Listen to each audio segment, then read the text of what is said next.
Well, I left Chattanooga, boy, had $1 and a dime. Headed out for Nashville on the Hard Rock Line. I'm working on that old steamboat and I learned to ride and steer. When my feet had touched dry land, how happy I did feel.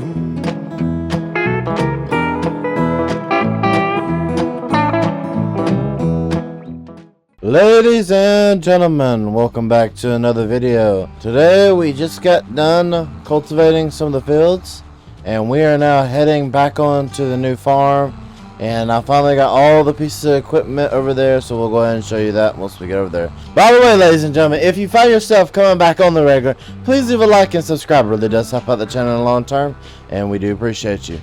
And now we're finally pulling in with our tractor here. We're going to take her around back, kind of park over here next to the A-Bells. I don't think we'll need her until spring. By the way, ladies and gentlemen, tell me if y'all like how loud the game sound is now.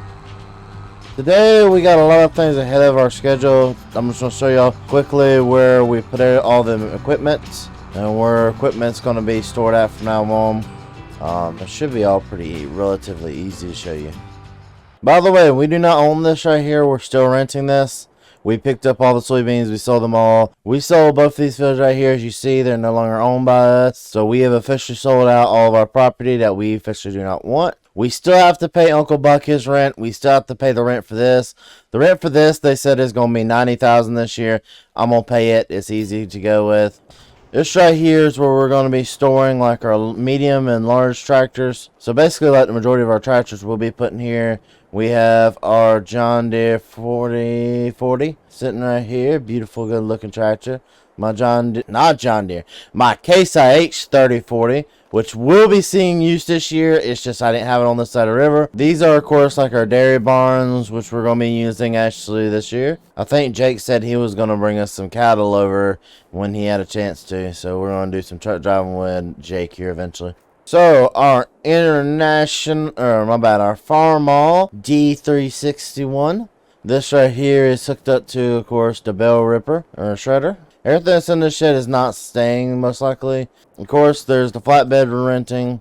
Here's our brand new semi-truck. By the way, if you haven't went and watched that episode yet, please go watch that episode. It's a really good episode. This right here is also where we'll be getting the water, that type of stuff from, just so y'all know. This right here is my John Deere sprayer / spreader. We will be using this actually today in today's episode. Now I'm going to go ahead and show y'all this because, I ain't going to like me because of this. So the man who I bought this farm from, he just had like a junk pile down here. I kind of agreed with him, just put stuff down here. Like, this is like the junk area. This water right here, like I made sure to drain like all the oil. This truck, if you try to get in there, it wouldn't start.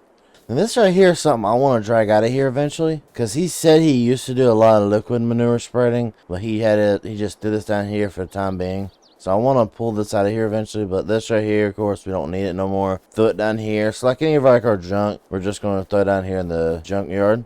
Our garden, the man at least planned this, the garden before he left. We do have our wagons down here, which we'll probably end up auctioning off eventually. And by the way, this is all grassland for us to mow up. And I think I know who's going to be mowing up. Now this right here, I did this for decorational, but they will be used as actual tractors. We have our Farmall here, our John Deere 4020, and our John Deere 5020. You can't go wrong with either one of those.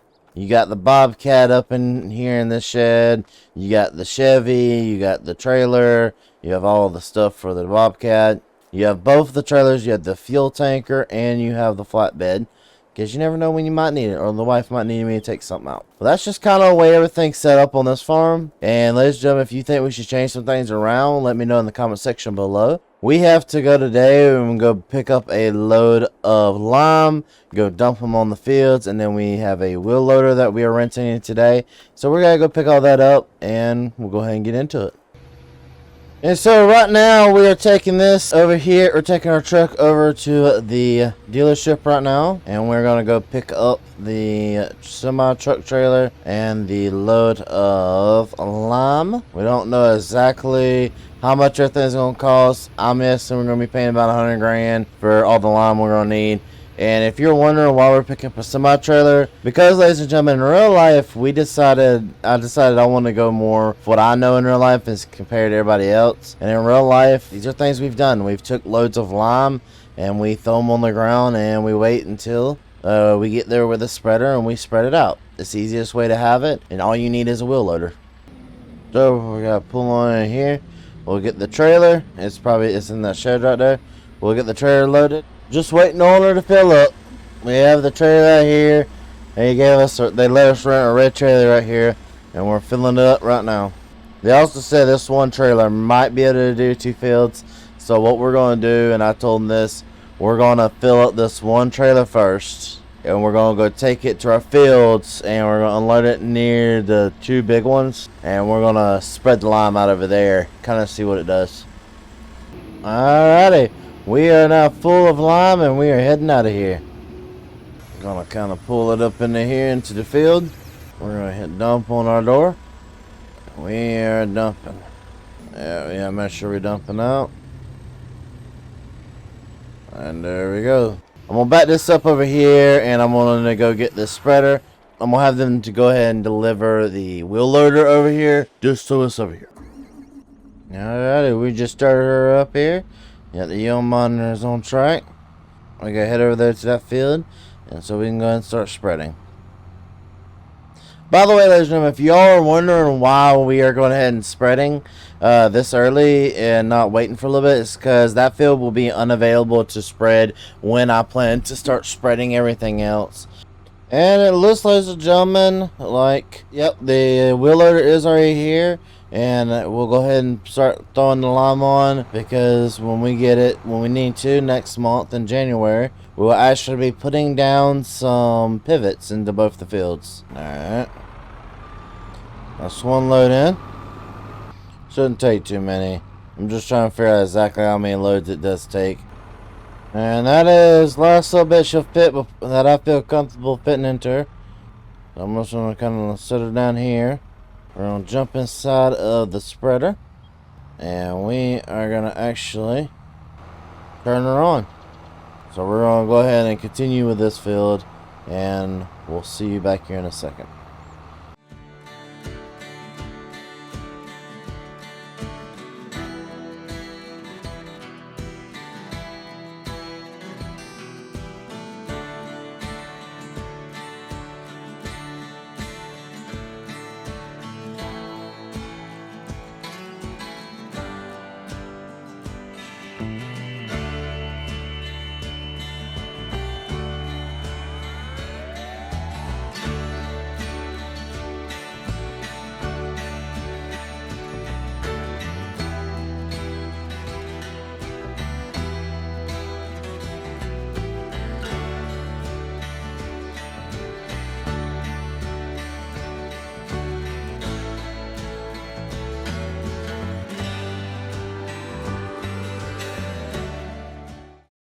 Alrighty, so we just got done with both these fields here, and we were able to do it on one tank. But I fear that may be the case of these fields, because these fields, in fact, were spread on last year, so they don't need as much. And I have it set to auto adjust since we took our field samples after harvest. But what we're going to do real fast, we're going to actually load up some more in the back of this here. We're going to take it on down to the next. We're going to take it up there to the field where Uncle Buck's is, because we actually have to spread both fields with lime. We got to finish this up right here. Make sure the lime is spread all over it. So, lime is spread now. And now we can head on down to the first field we need to head to with a full box of lime. It's going to take us a minute. By the way, ladies and gentlemen, this right here was going to be the other farm we ended up purchasing, but we just decided not to. They were asking way too much, and it had pigs instead of cattle. And me and my wife both said that we would prefer to do cattle. Alrighty, now that we got Uncle Buck's done, we can focus on our fields now. I did promise Uncle Buck that we would spread his with lime every time we spread this field with lime, because it also knocks off $5,000 off of our bill at the end of the month. This tractor is very wanting to tip very much. I don't know why. If ladies and gentlemen, y'all have any clue why it's so top heavy, and if there's a way to fix it, let me know in the comment section down below. Alrighty, we're getting back over here to our another field. I'm gonna start naming our fields. We're gonna call this the Jake field, and we gotta go ahead and start spreading lime. Alrighty, we're just gonna make sure that's off. Yep, that's off now, and we're gonna jump back in the John Deere. We're gonna kind of just turn the limer on. You can tell that there's areas that need it more and some areas that need it less. Like right now, we're about to hit another big area that really needs it badly. We're at 37%. So we got a lot more of this to go. It's going to take a minute to spread all this lime, but that's definitely going to be worth it when it comes down to yield. And I know for a fact the next episode, ladies and gentlemen, we'll be putting down, I think, 3 pivots down. I might just get one of the workers to help me out with this tomorrow. There we go. There she goes. We finally got her in. So now we can actually put this bucket now and shut her off for the day, because we're just going to spread the last little bit of this. But ladies and gentlemen, I'm going to keep on working here. It is not fair for me to sit here and make y'all watch the rest of this liming stuff. Ladies and gentlemen, if y'all like what we're doing here and you want to see more of it, please leave a like, subscribe, and comment down below. By the way, today's comment is, what way do you play Farming Simulator? Do you lime or do you not lime? Leave that comment down below, and in the next video we will be choosing some comments from this video to go into it. So ladies and gentlemen, with no further ado, we'll see you in the next one. Peace!